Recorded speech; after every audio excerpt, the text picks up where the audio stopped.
ജീവിത പങ്കാളിയുമായുള്ള ബന്ധം മെച്ചപ്പെടുത്തുന്നതിനും കർപ്പൂരം കൊണ്ട് സാധിക്കും. പല കാരണങ്ങൾ കൊണ്ട് ദമ്പതികൾ തമ്മിലുള്ള ബന്ധം ശിഥിലമാവുകയോ പ്രശ്നങ്ങൾ ഉണ്ടാവുകയോ ചെയ്താൽ പങ്കാളിയുടെ ശിരസിന് താഴെ തലയണയ്ക്കടിയിലോ കിടക്കയ്ക്ക് അടിയിലോ കർപ്പൂരം വയ്ക്കുക. പിറ്റേന്ന് അതിപുലർച്ചെ പുറത്തിറങ്ങി കിഴക്ക് ദിക്കിന് നേരെ നിന്ന് കർപ്പൂരം കത്തിച്ച് ഉഴിഞ്ഞതിന് ശേഷം കർപ്പൂരത്തട്ടം വടക്കോട്ട് കമഴ്ത്തുക.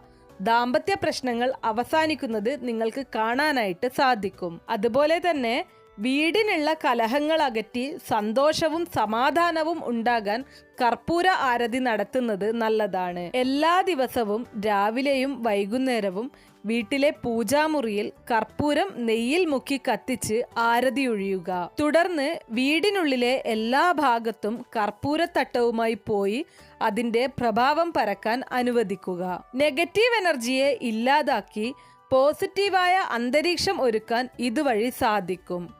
വീടിന്റെ വാസ്തുദോഷങ്ങളും അതുപോലെ മറ്റു ദോഷങ്ങൾക്കും ആശ്വാസവും നേടാൻ സാധിക്കും. ഇതിനെല്ലാത്തിനുമുപരി ഈശ്വരപ്രീതിയും അനുഗ്രഹവും നേടാൻ കർപ്പൂര ആരതി ഉത്തമമാണ്.